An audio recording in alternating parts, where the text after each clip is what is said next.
سفر حج وہ مبارک سفر ہے جس کا آغاز بہت شوق اور محبت سے ہوتا ہے۔ آنکھوں میں بیت اللہ اور حرم نبوی کے دیدار کی پیاس، دل میں شوق ملاقات کا ولولہ اور عمر بھر کے گناہ معاف کرانے کی تڑپ معجزن ہوتی ہے۔ لیکن یہ سفر پر مشقت سفر ہے۔ صبر و برداشت کی تربیت کا آغاز گھر سے نکلتے ہی ہو جاتا ہے۔ گھنٹوں قطاروں میں لگنا، بسوں میں بیٹھے رہنا، سردی ہو یا گرمی، بھوک پیاس برداشت کرنا، یہ سب اللہ تعالیٰ کی منشا ہے۔ جوں حج قریب آتا ہے، مکے میں لوگوں کا جمع غفیر جمع ہو جاتا ہے، اور آخری ہفتے میں مکے کی گلیاں اور بازار اس قدر بھر جاتے ہیں کہ نماز کے لیے مسجد حرام میں جانا اور آنا ایک کڑی مشق بن جاتا ہے۔ اللہ تعالیٰ دانستہ اپنے پیارے بندوں اور مہمانوں کو ایک مشقت سے گزارتا ہے، ان کے اندر کچھ خصوصیات پیدا کرنا چاہتا ہے جو کسی بڑے کام کے لیے مطلوب ہیں۔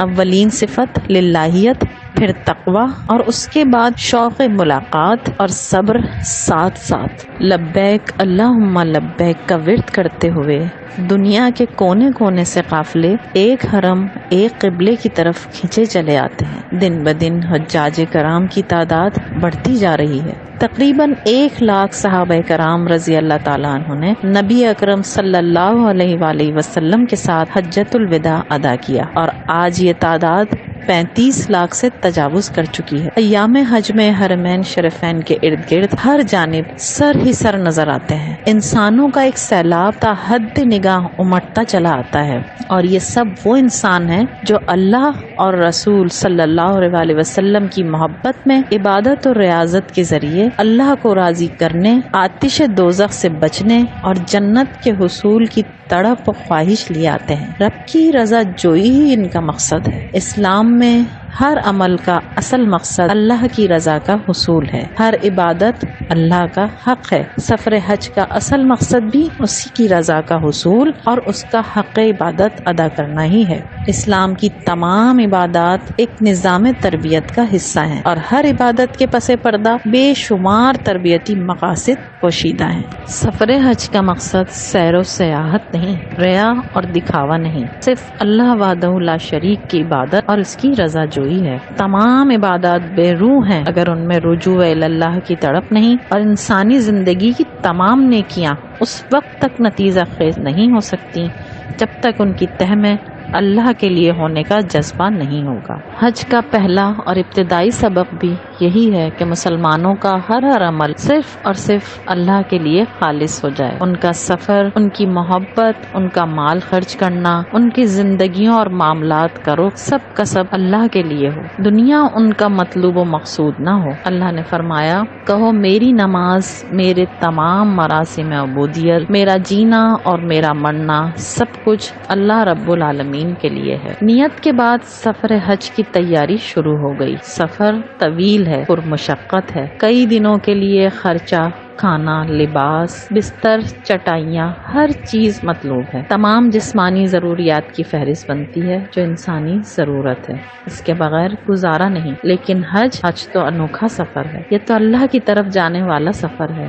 اللہ خود ہی بتاتا ہے اس کے لیے کیا زاد راہ ساتھ لو۔ سفر حج کے لیے زاد راہ ساتھ لے لو، اور بہترین زاد راہ تقوی ہے۔ بس اے ہوش مندوں، میری نافرمانی سے بچو، یعنی اللہ کی نافرمانی سے بچنے کا عزم، اللہ کا خوف جو سفر و حضر، تنہائی و محفل، ہر جگہ گناہ سے روک دے۔ حج وہ عبادت ہے جس میں انسان کا واسطہ عام طور پر انسانوں کے جمع غفیر سے رہتا ہے۔ باہمی معاملات میں اگر اللہ کا خوف اور صبر کا جذبہ نہ ہو تو لڑائی جھگڑا اور فساد برپا ہو سکتا ہے۔ آج کی انسانیت عدم برداشت کی وجہ سے جس فساد، معاشرتی انتشار اور بڑھتے ہوئے گھریلو اور معاشرتی لڑائی جھگڑوں سے دوچار ہے، اس کی بڑی وجہ خشیت الہی کا اٹھ جانا ہے۔ اب حج کے جمع غفیر پر نگاہ دوڑائیے۔ مرد اور عورتیں لاکھوں کی تعداد میں ہر ملک سے نوجوان، بوڑھے، اور اس کے ساتھ ساتھ حالت احرام میں عورتوں کے چہرے بھی کھلے ہوتے ہیں۔ طواف،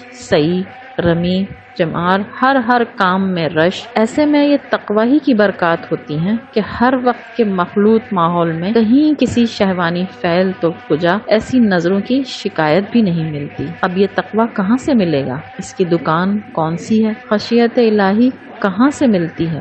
اللہ فرماتا ہے علم رکھنے والے ہی اللہ سے ڈرتے ہیں، لہٰذا تقوی کا حصول علم سے ممکن ہے۔ اسے ہم حج کی علمی تیاری بھی کہہ سکتے ہیں۔ حج سے قبل بالکل ایسی ہی تیاری کرنا ہم پر فرض ہے جیسے دوسری ضروریات کی تیاری ہم کرتے ہیں۔ حج ایسی عبادت ہے جو روز روز ممکن نہیں۔ قرآن و حدیث کے ان منتخب حصوں کا مطالعہ جو حصول تقوی میں معاون ہو، نمازوں میں خشوع جو یوں بھی ہر وقت مطلوب ہے کے لیے عملی کوشش کرنا، قرآن کے کچھ حصے یاد کرنے کی کوشش کرنا، کیونکہ دوران حج ذکر کی تاکید بار بار کی گئی ہے۔ اس کے ساتھ ساتھ اس بات کو جاننا بہت ضروری ہے کہ عبادات میں تقوی کیا ہے، لباس میں تقوی کیا ہے، خصوصاً خواتین کے لیے، معاملات میں تقوی کیا ہے، مسجد میں حاضری اور مسجد کے آداب میں تقوی کیا ہے۔ نبی کریم صلی اللہ علیہ وآلہ وسلم کے روضہ مبارک اور آپ صلی اللہ علیہ وسلم کے در پر حاضری میں تقوی کے تقاضے کیا ہے، کیونکہ اللہ جو بہت کریم ہے اس نے حج کے احکامات میں بار بار تقوی کی تعلیم دی ہے۔ سورہ بقرہ میں ہے، یہ گنتی کے چند دن ہیں، ان کو اللہ کی یاد میں بسر کرو، پھر جو کوئی جلدی کر کے 2 ہی دن میں واپس ہو گیا تو کوئی حرج نہیں، اور جو کچھ دیر زیادہ ٹھہر کر پلٹا تو بھی کوئی حرج نہیں، بشرط یہ کہ یہ دن اس نے تقوی کے ساتھ بسر کیے ہوں، اور اللہ کی نافرمانی سے بچو اور خوب جان رکھو کہ ایک روز اس کے حضور میں تمہاری پیشی ہونے والی ہے۔ للہیت کی اتنی لمبی مشق کیا اس کو نفسانیت اور انانیت سے پاک نہ کر دے گی؟ ہاں، اس کا تقوی اسے ہر قدم پر ان تمام غلط افعال سے بچائے گا۔ اسی طرح تقوی کی یہ مشق اس کی پوری زندگی پر محیط ہونی چاہیے۔ شاید اسی لیے حج مقبول کی یہ نشانی بتائی گئی کہ اگر حج کے بعد عملی زندگی بدل گئی تو سمجھے حج قبول ہے اور اس کا بدلہ جنت ہے۔